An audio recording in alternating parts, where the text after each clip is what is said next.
Good afternoon, everyone. We have an exciting lineup of technical session scheduled for this afternoon's session. The session 2, chaired by esteemed Dr. Shailendra Singh Chauhan Sir, Librarian and Public Information Officer, Deshbandhu College, University of Delhi. Please join me in welcoming Dr. Chauhan Sir to the stage, and I request Bhawan Sir to welcome Dr. Chauhan Sir, and Bhawan Sir. Sir, I request you to felicitate Dr. Chauhan Sir by offering him a pot and a memento.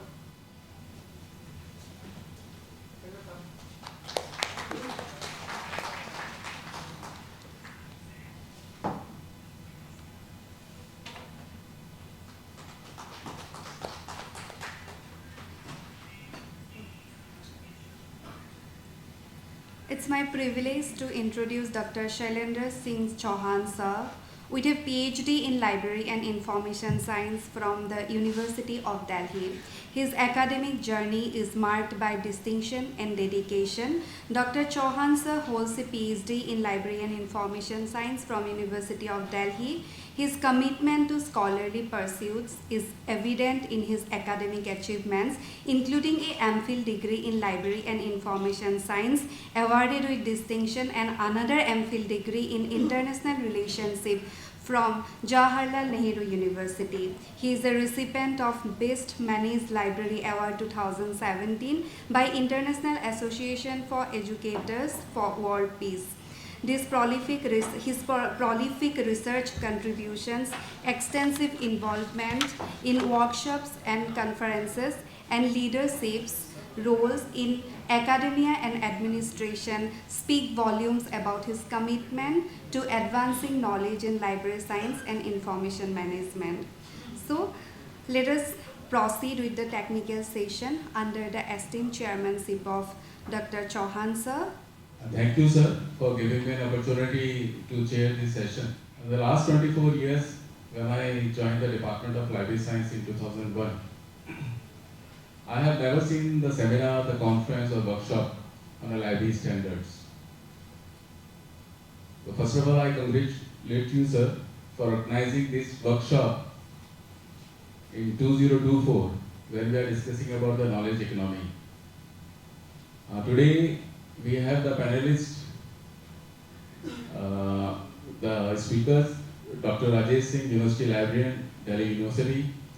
मेरा सौभाग्य है sir कि आज मैं आपके साथ diet share कर रहा हूँ और तालियों के साथ आपका स्वागत किया जाए, ऐसा मेरा आग्रह है. We have with us Dr. Neeraj Chaurasia, Deputy Librarian in Ministry of Technology, Delhi.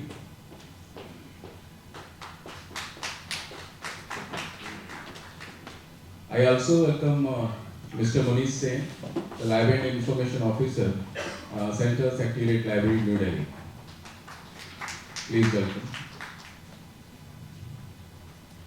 As I said, we are discussing about the knowledge economy, and the present government, our Prime Minister Shri Narendra Modi ji discussed about the digital India. In that light, the libraries, not only in academic scenario, but in the technical sphere or in the public library, we have a three distinguished speaker, Dr. Rajesh Singh from Delhi University, which is an academic library, Dr. Neeraj Chaurasia, it's a IIT from IIT Delhi, it's a engineering institute, technical library, and again Mr. Manish from the public library system. So we have the blend of all three types of libraries. समय न लेते हुए मैं सीधा doctor Rajesh ji से आग्रह करूंगा कि उनका जो विषय है guidelines for library, e resources, experiences at Delhi University library system sir. So the house is yours, sir. Thank you.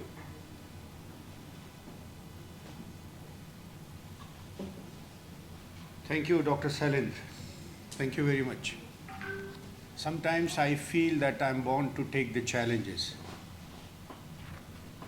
I have a challenge that this is a post-lunch session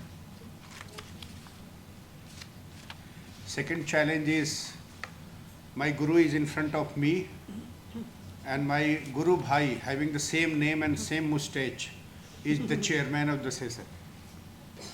थोड़ा कम पढ़े लिखे हैं, ये अगला challenge है. So I decided not to come with PPT.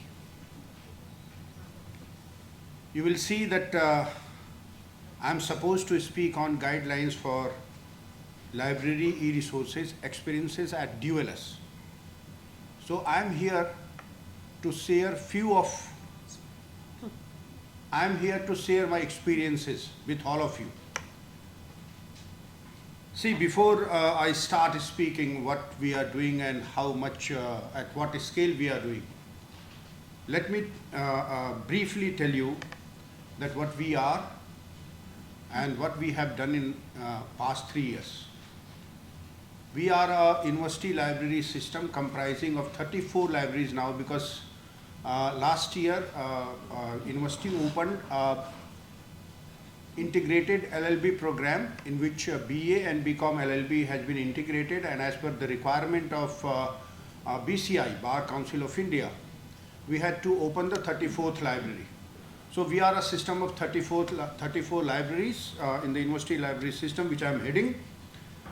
We have a user base, elite user base, a renowned user base. We are the largest publisher of research paper in the country as per Scopus, and we cater to over 700,000 students and faculty members in the university.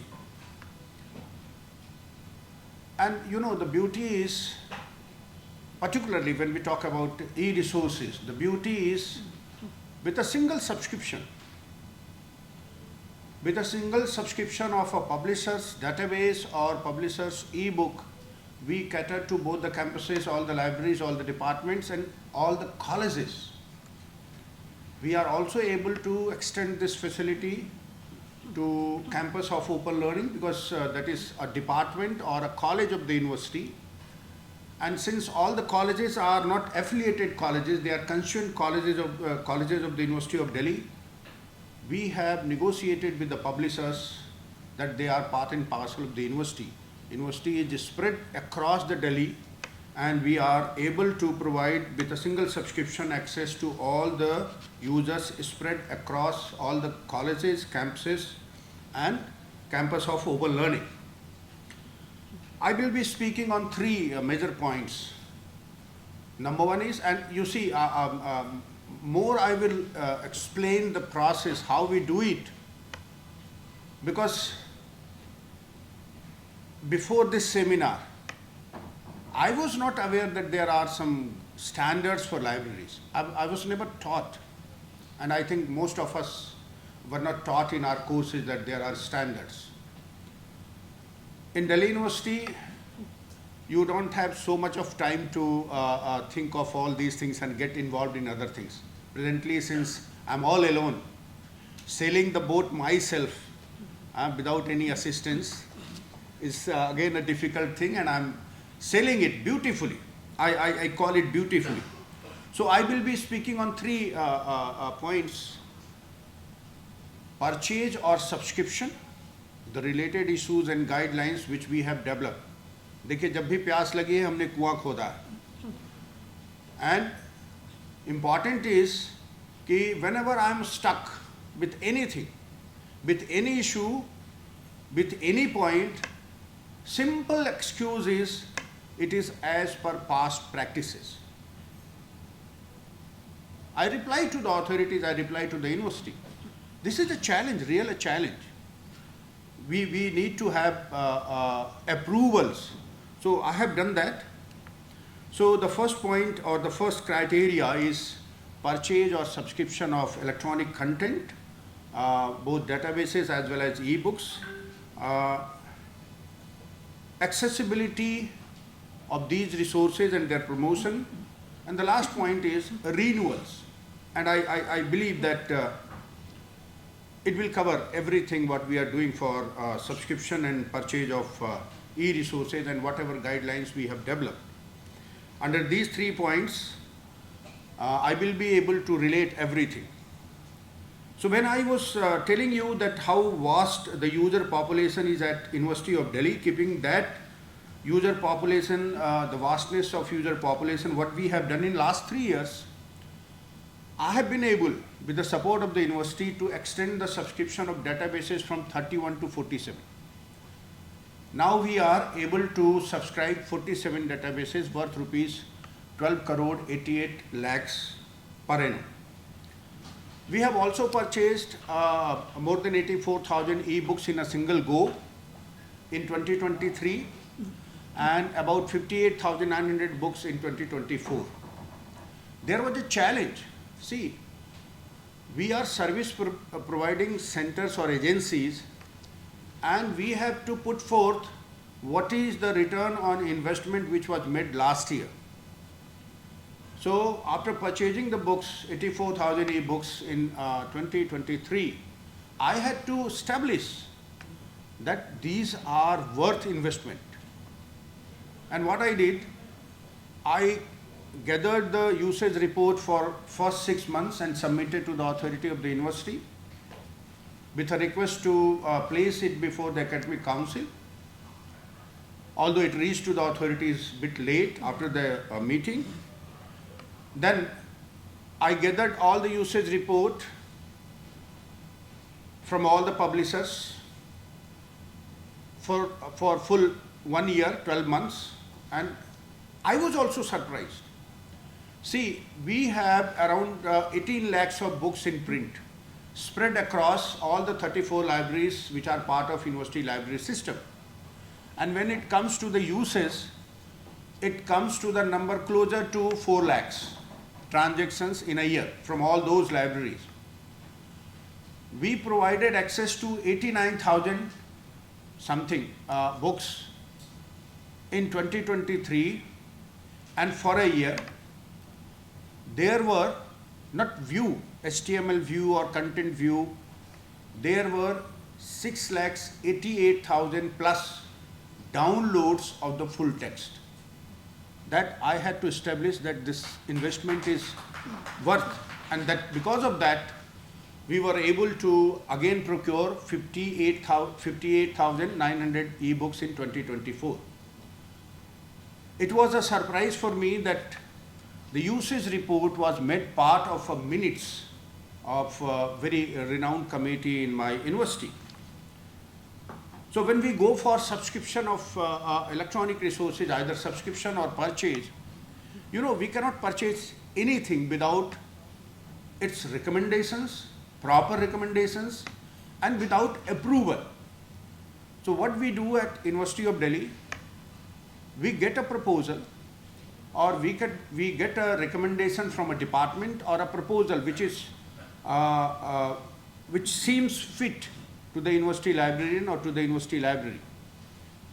This year we have received a proposal from a publisher. I won't like to name the publisher. The publisher is a university press, and they claim that they will also provide access of 26 other university presses, right?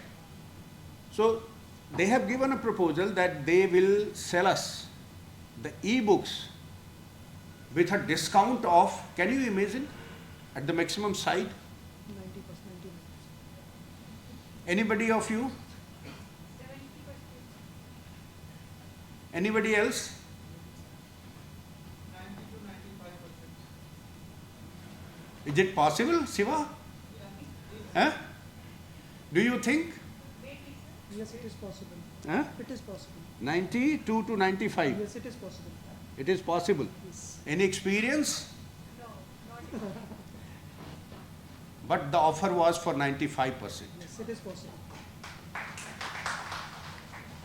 And you know, I have briefed about this discussion to a few of the authorities that this offer is with me. So in this case, I don't need recommendation, right? I will place this to a committee.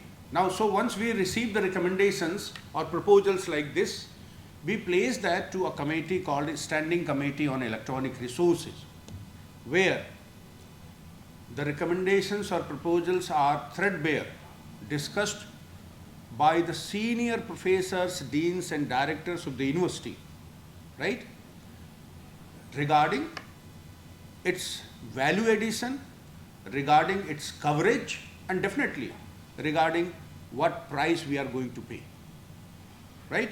So once that standing committee recommends, it recommends to further one more committee, that is negotiation committee, because of rule 143 of GFR, we are not, the publications are not store item. So we have created the system of negotiation committee. It goes to the negotiation committee and there वो कपड़े उतार लेते हैं, publishers representative के कपड़े उतार लेते हैं. But I could not find a term. And you know, please remember, we are the users, we are the customers, and we hold the right. And you know, when I'm talking to the representatives of the publishers, I'm egoist, because I represent the University of Delhi. I say, you are not selling us, you are getting an advertisement from us. When your product is on our roll, you are being advertised. So because of that, these are the things which we discuss, and we get higher discounts. And then again it comes for final recommendations from the standing committee. After the recommendation, it goes to the university authorities for approval and allocation of fund. Then comes the real challenge, giving a purchase order. And in the purchase order, what terms and conditions are there? See, every time जब भी प्यास लगती है तो कुआं खोदना पड़ता है, ठीक है?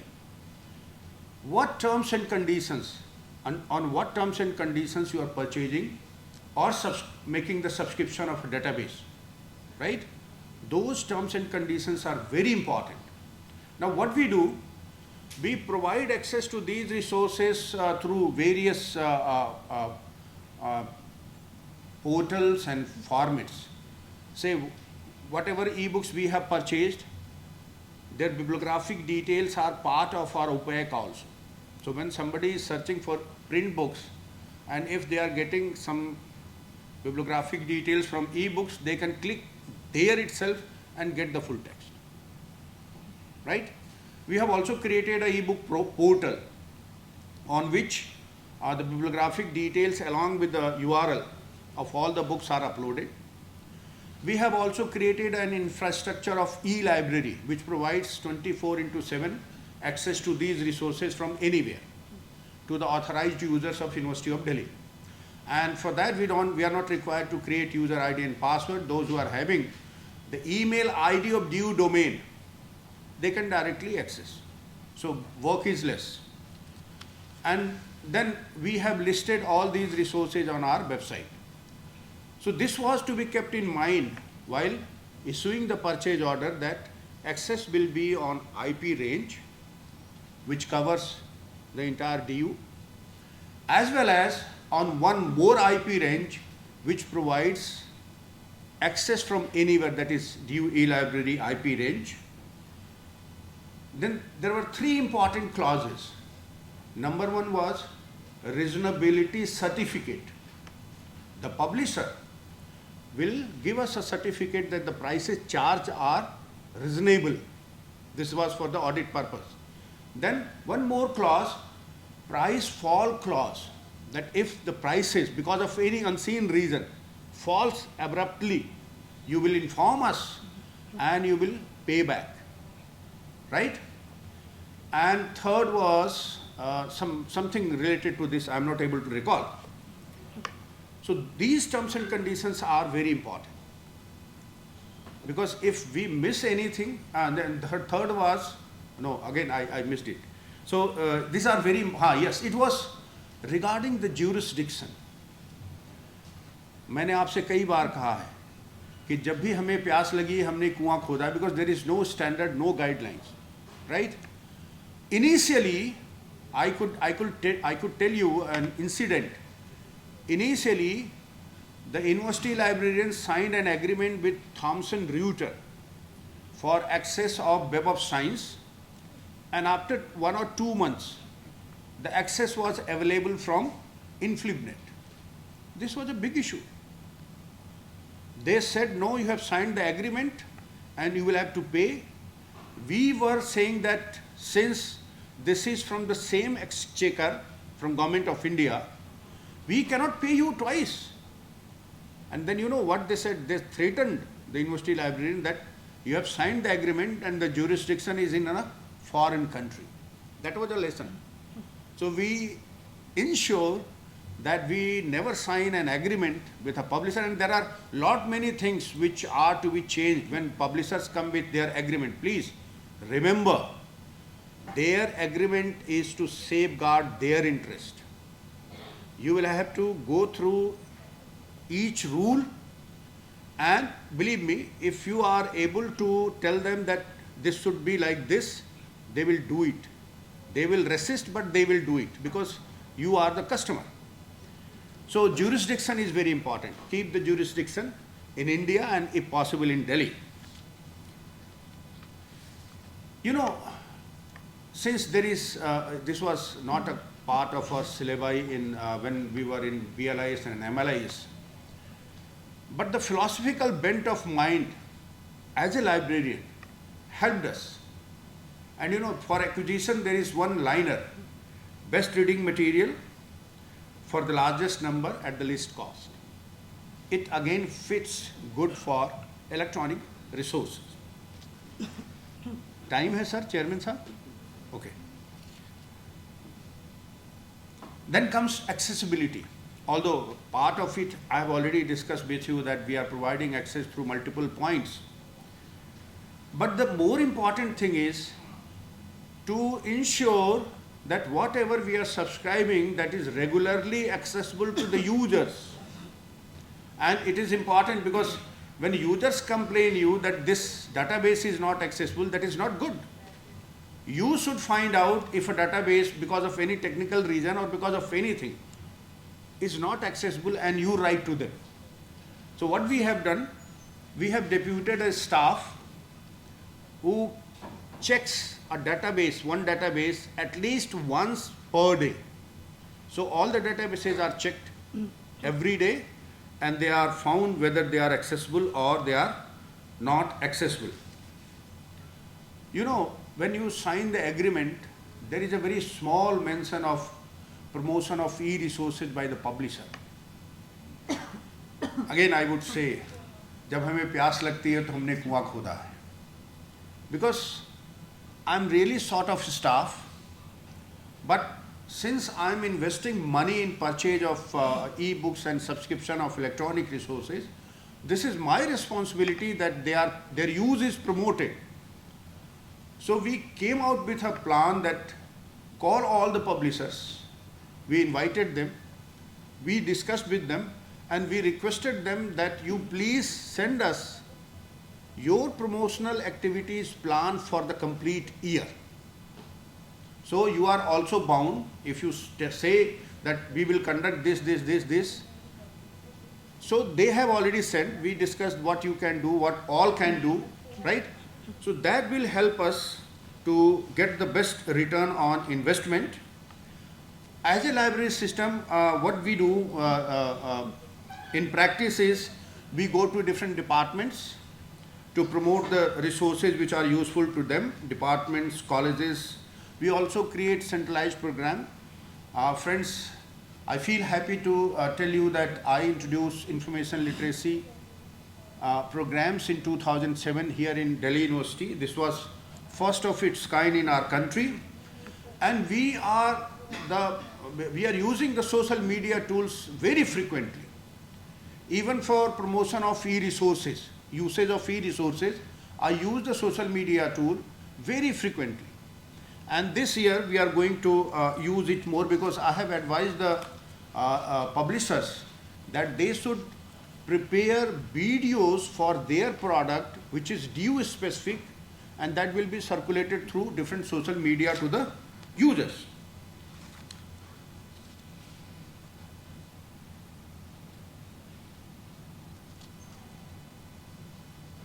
Okay, again we are back to the renewals, the same issue. And the biggest issue which I could not tell you when I talked about subscription or purchase is of funds. Sustainability is a big question. But believe me, if you are able to prove that whatever investment is there, there is a good return on that, sustainability will come out from the discussion with the authorities in the university. What we do, we take the usage report. This year, I have started a new thing. We used to provide an annual report to the university for library resources and services and its uses every year, which included everything of print and rest of the things. This year we have introduced what we are purchasing electronically, what is their usage, and this year I have included last 5 years usage report for electronic databases. You know, once this is in the annual report, that will serve you for whenever you are replying to different kind of mails regarding the usage or regarding the statistics of library resources and services. For renewals of databases, we receive feedback from each of the department which is catered by a particular database. The usage report is already there, and when we go for the renewal, although there is no set guidelines, but we try to minimize the increase in price for a particular database, because it is only the databases which are to be renewed. And you know, even in the renewals also, there are negotiations, and we are in a position to tell that this year we are not increasing anything, and believe me, many a times publishers agree to our request or our advice, right? So you are the customer, and you can look into the eyes of publishers or their representative, and you can define how you would like to go, right? Best standard for life is a good laughter, easy life, and thank you very much. Thank you, sir. Delhi University is a federal university. Now, more than 90 colleges are accessing the electronic resources subscribed by Delhi University library system. And we are very thankful to you, sir, कि आपकी वजह से हम इतना सारे resources को access कर पा रहे हैं, और पिछले 4 साल में स्टाफ ना होने के बावजूद भी आपने इतनी शिद्दत से काम किया. आपकी जितनी तारीफ की जाए उतना कम है.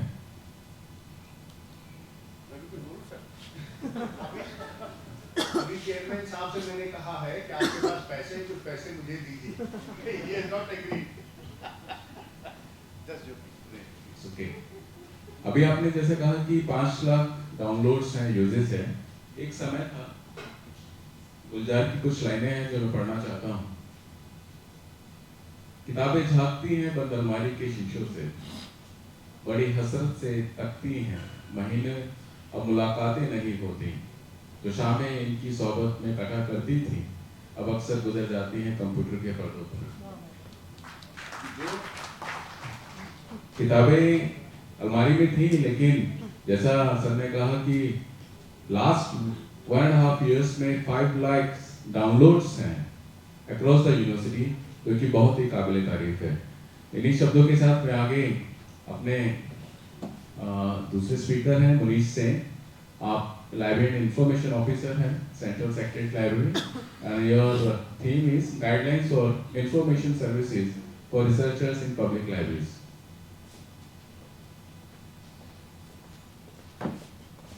Thank you, sir.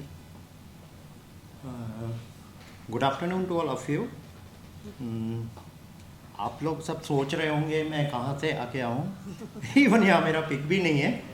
So anyway, myself Munish Sen, and I am here because of Dr. Ajit Kumar ji, who is the director of Central Secretariat Library, and he has some urgent meeting with Secretary Culture. So I have to come here to present his presentation.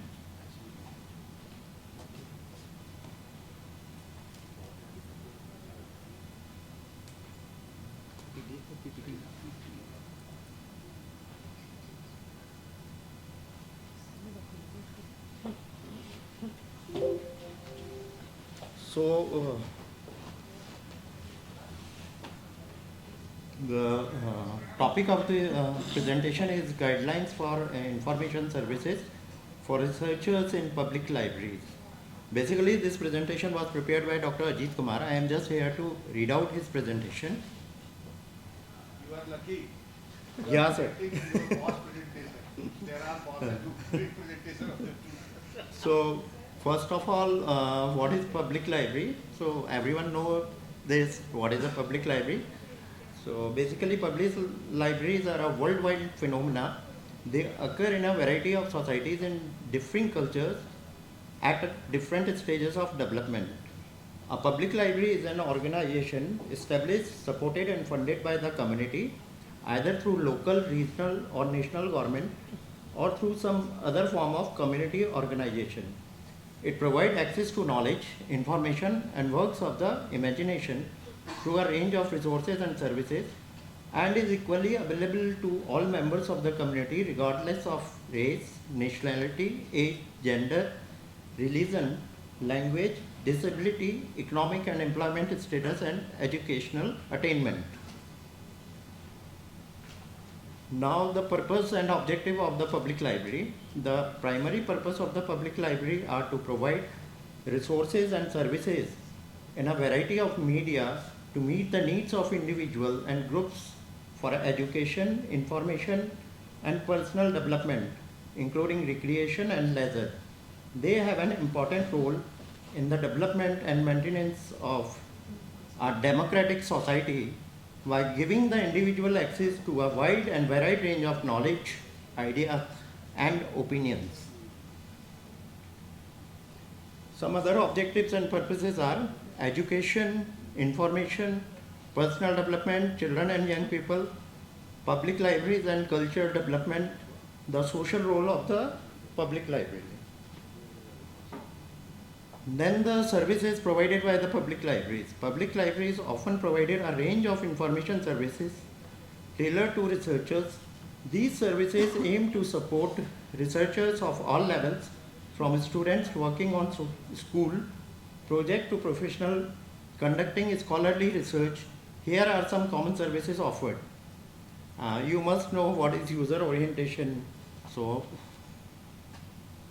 access to database and online resources, reference services, comprehensive access to resources, interlibrary loan facility, research workshop and training, document delivery, reprographic services, reference desk assistant, access to special collection and archives. This is the overall presentation of Dr. Ajit Kumar, sir. Thank you, Manish. 1972 UNESCO Public Manifesto said the libraries at their doorstep, and the public libraries are really reaching to the people, to the masses. And the government of India is also introducing so many programs regarding every place at the library. And they started a pilot project in Banaras, Varanasi constituency. Now, I request Dr. Neeraj Chaurasia, Deputy Librarian in Indian Institute of Technology, and his theme is Structure of Library BIS Standards, Sharing of Experience with Respect to Formation of a Library Standard. Sir. Thank you very much, Salinder ji. The dignitaries on the dais, participants, ladies and gentlemen, a very good afternoon to everyone. On behalf of Organizing Committee, I warmly welcome once again to all of you in this unique kind of seminar. I think which is the first seminar which is hosted by BIS in collaboration with University of Delhi. So I really thanks to BIS for organizing this unique kind of seminar. Also, a lot of thanks to University of Delhi for collaborating this seminar and hosting it beautifully. I would like to share that I am associated with BIS since about last 10 years and actively participating in various meetings of MST5. Earlier, Professor D.B. Singh was chairperson for that. After that, Professor Jaideep Sharma was chairperson. And currently, we are working under the chairmanship of Professor Saran Kumarji. A lot of discussions are happening how we can promote these standards among the allied professionals, among the librarians or libraries. So we can say that this is one of the unique kind of platform where we can promote these standards which are developed by the BIS. There are many standards which are developed by BIS. A lot of earlier speakers, Rajesh Ranjan ji, then Kishor Mandal ji, Professor Salan Kumar sir, Dr. Siva, they have discussed a lot about the Indian standards and the standards which are prepared by ISO or IFLA. But in my opinion, I think promotion is very important. If we are not promoting the things, as Dr. Rajesh Singh ji rightly mentioned that I was not aware about these standards before coming to this or before organizing this event. So I think it's correct thing, because if you do a survey among the librarians, many of them are not aware about what kind of standards are available, right? And standards are the background for any library, for day-to-day operations or the things which we are doing in the library. So these are very important things which we need to do. So during about 10 years, I was involved in various activities like in adoption of ISO standards, the standards which are about, I was searching somewhere, I found about 40 standards are available from ISO, which are directly related to library information services or sciences. So sometime as shared by BIS people, they adopt those standards and make it, just give a IS number as per the requirement of particular subject. Other thing is the work, what they are doing is the standards which are already available for updation of those standards. And third one is they are coming out with the new standards based on the requirement of different fields. So these are the three important things which they are doing when we talk about the standards. The topic which is given to me is the structure of library related BIS standards. Basically, so many things are already covered by the speaker, so I will be more focusing on the what is the structure of a library standards, how we are developing a standard, and also the sharing of experience with respect to a standard which we developed in past few years. We developed a standard called Content Analysis a Guide, which was developed in 2020, and finally the standard was published in October 2020. It was Gazette notified.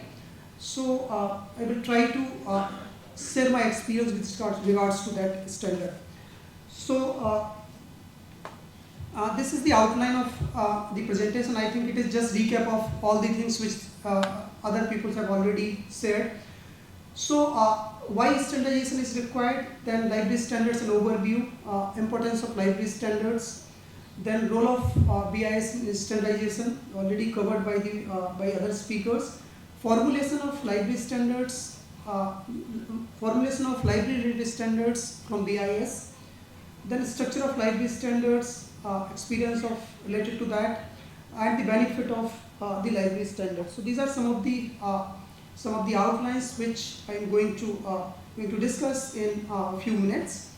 So why standardization is required? I have taken this information or this PPT, the data from the BIS itself.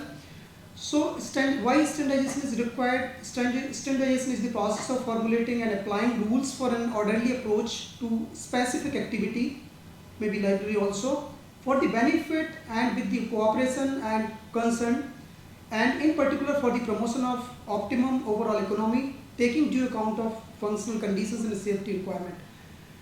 It is based on the consolidated results of science, technology and experience. It determines not only the basis of present but also the future development, while keeping pace with the technological development world over. The evolution of the concept of standardization has helped in codifying the existing knowledge and bridging the international barrier on a continuous basis. This was also discussed by Dr. Siva when he was delivering her presentation.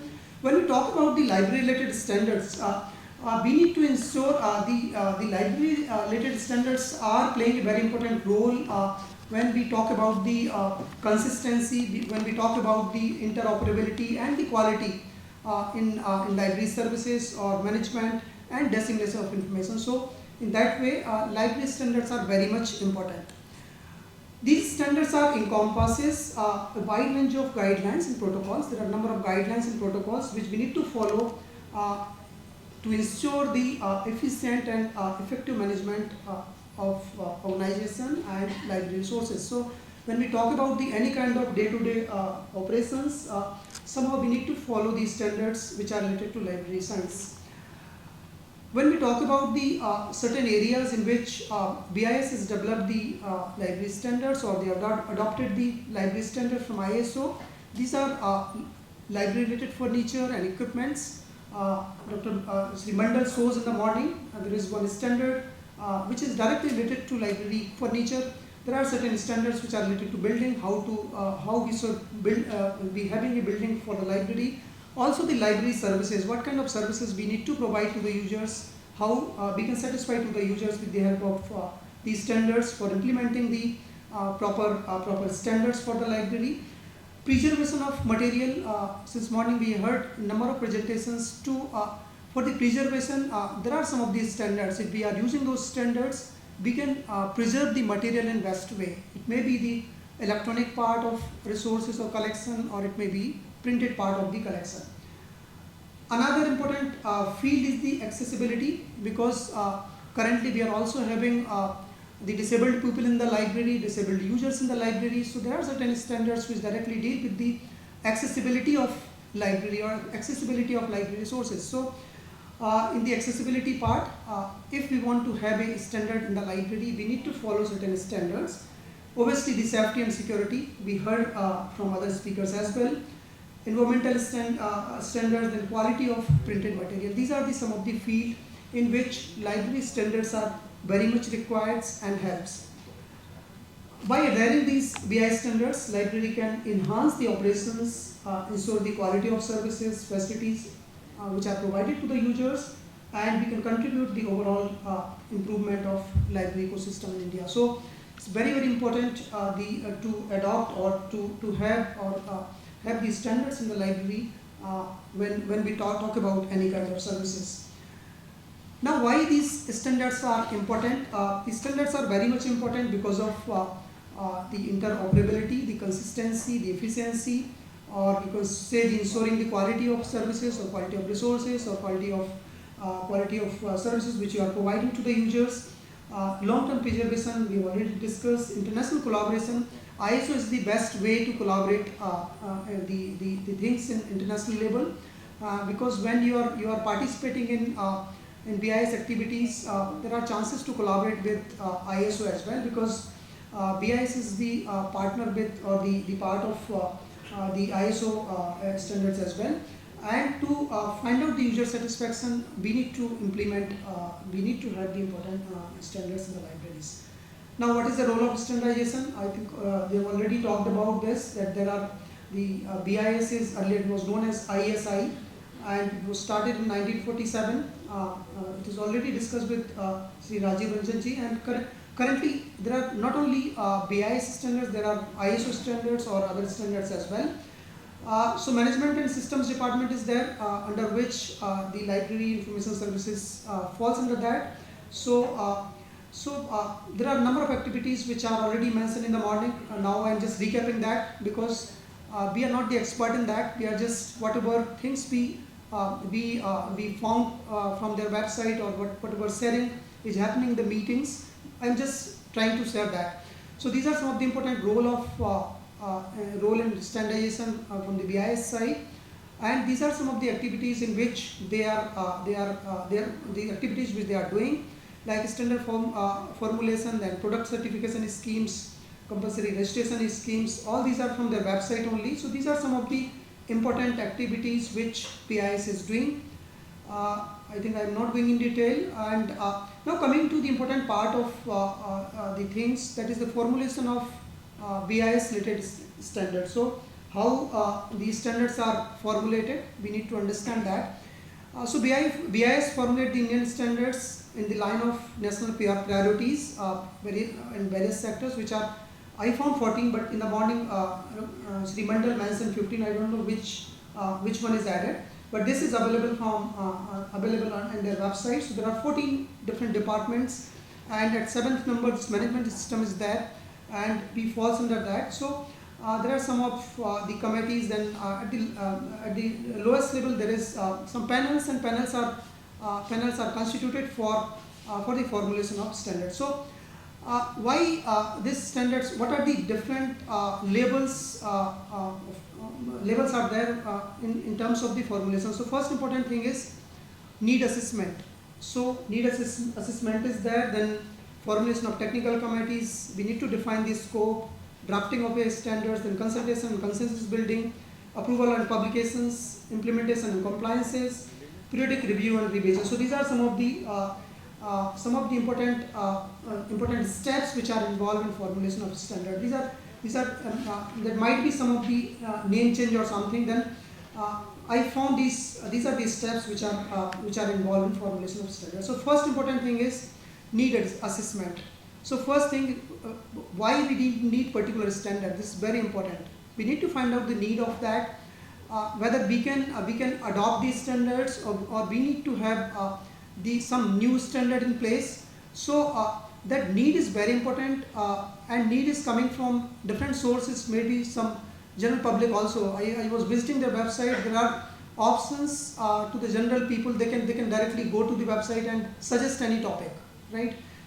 Any topic or any subject area where a standard is needed. So need assessment is very important, and once you identify the need, then this need may be, there may be some of the changes or revision is required in the existing standards because of the technological advancement or changing in industry practices or safety concern or regulatory requirements. So there are some of the things, because of that need may be required for a standard. So if a new standard is required, then we need to go for a new standards, or revision is required or adoption is required, we need to do accordingly. When we are going for a new standards, we need to formulate a committee which is already there, and committees comprises of there are stakeholders or experts, industry representatives, research scholars, government officials on the subject relevant matter. So it may be depending upon the constitution of committee, and finally the committee is responsible for drafting, reviewing and finalizing the standard. So this is very important aspect when we talk about the formulation of standard. Now next important aspect is the scope definition. Scope is very important because until unless we are not aware about the scope, we cannot formulate a standard. So the technical committee defines the scope of a standard, outlining the purpose, objective and the specific area it will cover. It will also include what it will not cover, right? So scope should be very clear, and we need to work on the scope while formulating the new standard, because this ensures the clarity and focus throughout the standard development process. Until unless we are not clear, like we were discussing about developing a new standards, about which the Cylinder sir was mentioning in the morning. We were developing a new standards. The name was the library services for the researchers in academic library.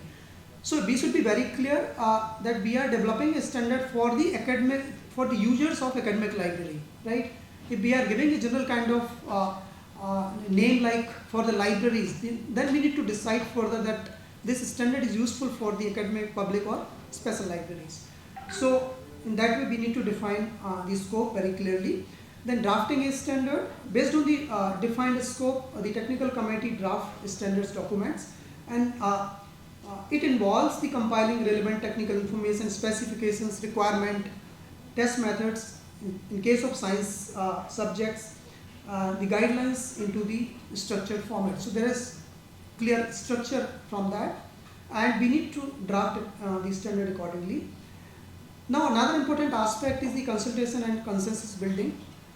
So as the Kishor was also in the morning, Kishor was also mentioning about that. The consultation and consensus building is very important, and they have certain guidelines for that. to whom they are circulating these standards and from where the approval is coming. So after consultation with the majority of the people, the different, it goes to the multiple rounds of review and consultation with the technical committee, and it is circulated to the external stakeholder also, which is called wide circulation, WC, right, for the feedback, and accordingly the corrections are made or the additions are made in the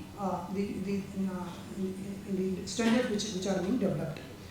So consensus building is crucial to ensure that the diverse perspectives are considered and the standards reflect the collective wisdom of experts involved. So this is very important aspect when we talk about the formulation of standard. Now approval and publication is also a very important aspect of formulation of standards. After successful balloting, the draft standard is submitted to the for the approval. They have certain guidelines for approval also, and once approved, it is published as official BIS standard and made available to public for various channels. So these are certain important channels which are being followed, and implementation and compliances is equally important, where we are, and I found that we are in library profession we are lacking in this particular part. So after developing these standards, implementation and compliances is very important. If we are not implementing, we are not compliances, then what is the meaning of having a standard, right? So implementation is important aspect of this.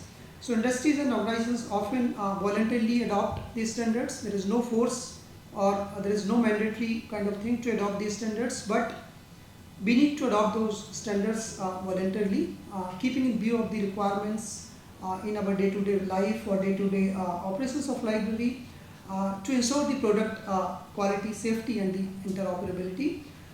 We also conduct training programs and awareness, which is one of the important activity which BIS is doing for the facilitation in adopting and compliance the existing standard.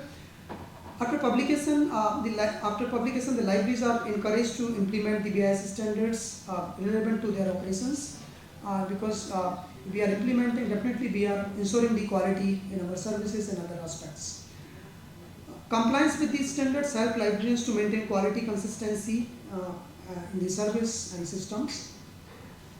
And the last one is periodic review and revision. So we have already discussed, then this should be one of the important activity. And in the morning some of the speakers were mentioning that this is a regular activity for the BIS, and every 5 years they are just reviewing these standards. And as a member of BIS, frequently we are getting some of the mails from MST to just review this standard. So in the MST meeting, they are just allotting these standards. In last meeting, we discussed that at least 5 standards should be given to a member to just review. So based on our experience, we are just reviewing these standards. What are the important aspects need to be removed or incorporated? We are doing that, and based on the feedback from different kind of members, this revision is happening for the BIS standards. So this is periodically reviewed and revised as per the development of our standard emerging challenges or improve clarity in the relevance. Sometimes it's important. I can take one example of, there is one standard of that is called library aesthetics, right? So when this standard was developed, there was no, like we heard from Dr. Rajesh Singh that lot of electronic resources are in place.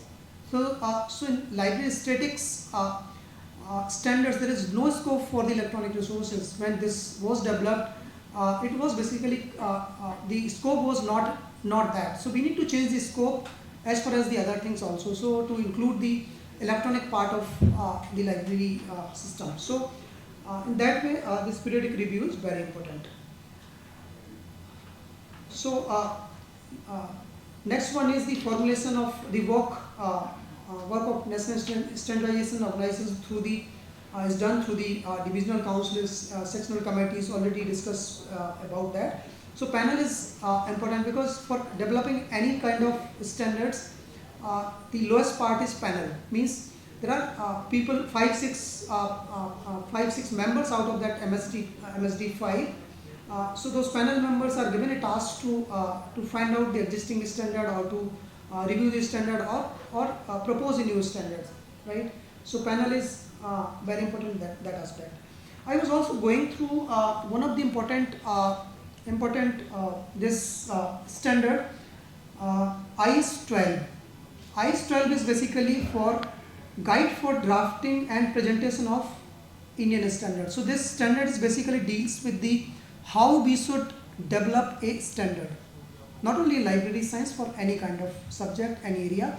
So this standard has about 30 to 40 pages, I think, and it was developed in 2005. So if we want to formulate standards, we need to go through this particular standard, IS 12, guide for drafting and presentation of Indian standards, and see each and everything they have clearly defined, like what should be the scope, how we should write the scope, how we should mention the references, how should mention the terminology, or different kind of the body of complete body of structure, how in which format we should write the bibliography or the references. So this ISO 12 is the standard which need to be studied before formulating any standard, right? After that, you will be able to find out the things how we should write the different para or different kind of things in the standard. I was also going through the this BIS website and found the manual for standard formulation 2022. Right, so this manual is available on their website, and I just go through some of the pages of this manual and found this is very useful. If you just read some of the pages of this manual, I think you will find each and everything. There is no you should not go here and there. Just go through this. It's a lengthy document, about 60-70 pages, but everything you will get about the BIS, what are their activities, what is panel, what are the committees, what are different channels they are following. So this is very important documents which I referred while making this presentation or doing this thing. But some of the important things which I found in this manual, the manual for standard formulation is the main guidance document by which Indian standards are developed and maintained. This is written over there. But in the next line, they have written that the rules for drafting and presentation of Indian standards are covered in IS 12, right? About which I was mentioning. So they have again referred to IS 12. So I think IS 12 is the right source for or guide for drafting and presentation of Indian standards.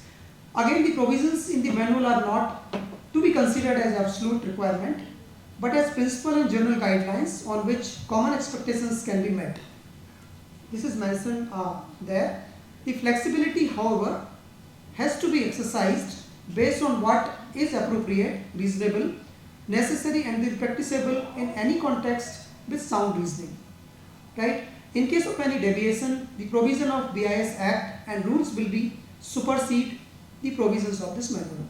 So these are the lines which are written over there, but ultimately it's completely dependent on the BIS Act and other documents which are there. So we need to follow that when we talk about the formulation of standards. So this IS 12 is important standards, and we need to go through it. Now coming to the standards which we developed in 2020. This was one of the standards which we developed in 2020. The title which was there, this content analysis, a guide.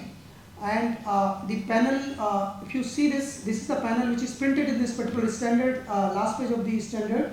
Dr. Jadid Sharma was the convener for that, and Dr. Sivas, who is here, and she was one of the members in that.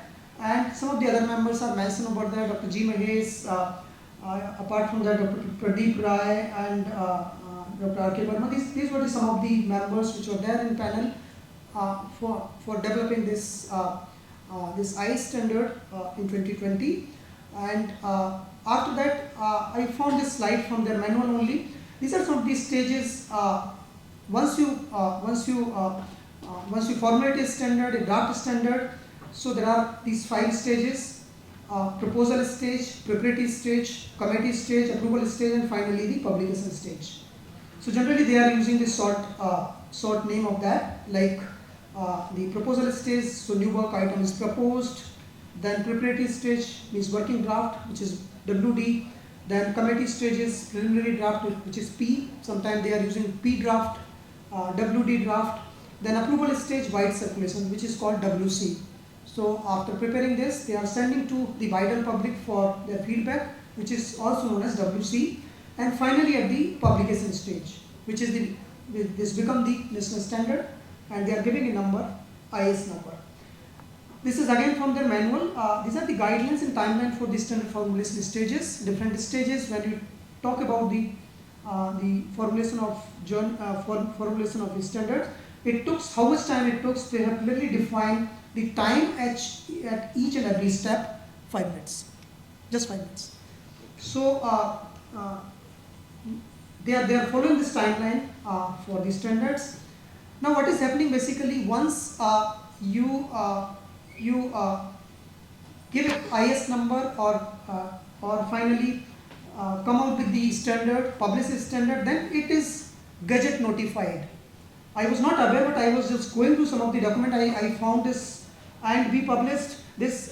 If you see 4 number IS 17503/2020, it was published in Gazette. It is Gazette notified on sometime on November 9th, 2020. So all these standards, I may not, I don't know, I may be wrong, but all these standards are Gazette notified by the government. Now, this is the typical structure of a library standard: the title, forward, scope, terminology, definitions, requirement, specifications, symbols and abbreviations used, then guidance and recommendations, annexures, references, bibliography, appendix. This is the typical structure of a library standards, which are being developed by BIS. Specifically, when we talk about this contents and analysis standard, this standard has the scope, terminology, procedure involved in content analysis, then available formats, data formats for layer intelligence, data preparation for validation, then categorization scheme and defining the rules for coding, then coding, checking and coding consistency, drawing the inferences, conclusion. So these are the different kind of different things which are involved in this particular standard. So title should be clearly defined with the scope and the subject matter in the standards. Scope should be clearly defined because this is ensure the clarity and the focus throughout the standards development process. And if you can see this particular standard, terminology is used. So we need to provide the definition of terms which are used to develop a standard to ensure the clarity and consistency in interpretation. The requirement specifications should be clearly defined. Whatever symbols or abbreviations are used in the standard should be clearly defined. Like in this particular standards, we have clearly defined which are the abbreviations which are used in the standard. Then annexures should be there. If anything additional is you want to get, you can provide in the annexure. And most important thing is the bibliography. Whatever resources you have used or for further reading, you need to add under this annexure with the bibliography. Then these are some of the screenshots. You can see this is MSD5. These are some of the standards. Already published standards are there. Then this is the information of standard about which I was talking, which is mentioned. The complete detail is there. If you go to the down, then you will also find the Gazette notification and the complete standard. What are the new standards available through BIS? You can find out that also. And this is another important thing: the proposals of standards. So, sir, I found that Sailendra sir, I found that in website that the standards which we are going to propose is already available there under the proposals. So I found this on their website that this proposal is there. Guidelines for providing information services for the researchers, right? Like so, there are a number of benefits. We have already discussed about that. So at the end, I would like to summarize. It is just a recap of the presentation. We need to make efforts how we need to promote these standards. There are a number of standards which are available from different bodies, including BIS, IS, or other bodies like IFLA and so many other. So we need to have efforts to promote those standards. Otherwise, whatever we are doing, it is not solving our purpose, right? And LIS schools should have this kind of things in their curriculum. Otherwise, the students who are coming, they are not aware about these standards, what kind of standards are available. Another thing, important thing is the compliances or implementation. If standards are available, we are aware about the standards and we are not compliance or we are not implement, I think it is again not solving a purpose, right? Then we need to find out the gaps. There are a number of topics, there are a number of subjects in which we need to have these standards in place. So I think we need to provide our suggestions, we need to provide the right things to the BIS, that the standards are required in this particular field, right? So that is again very important. And I was also writing down something in the morning. The regular updation is again important thing. Kishor ji was showing so many standards which were really need the updation and revision, right? We are in current scenario, if we are implementing that, I think that will not be feasible for the libraries. In the morning, Rakesh Ranjan ji was also mentioning some of the standard clubs. So really I am not aware what kind of activities they are doing through standards club. So we can also have some kind of library standards club, right, to promote these standards in the libraries. So we need to understand about that, and collaboration is again very important. And as you discussed in the morning that you have more than 7,000 standards club. So I think we need to work on that, how we can promote those standards. And by adhering these standards, I think we will have surely we have the improvement in library services or providing the resources to the users and overall improvement in the library ecosystem in India. So this is all about from my side. And at the end, I would like to quote Shri Gopalachari ji. I think Dr. Siva started her presentation from this quote, but I would like to end with this. The standardization is to industry what culture is to the society. So it's rightly said. I think she already elaborated a lot, so I did not go to that. And at the end, I would like to acknowledge various resources used for preparing this presentation, because this is just for making the awareness of available resources among the allied professionals. So I acknowledge all those resources, and thank you very much for your kind cooperation and presence. Thank you very much. Thank you, Neeraj ji, you sharing your first-hand experience being a member of MSD5. Yes, there is a gap between the standards and their implementations. Thank you, all the panelists here, and the mic is yours. Thank you, sir. We extend our sincere appreciation to our esteemed session chair, Dr. Singh Chauhan sir, as well as our distinguished speakers, Dr. Rajesh Singh sir, Dr. Neeraj Chaurasia sir, and Shri Puneet sir, for their illuminating presentation. Their expertise and insights have enriched our understanding of these vital topics.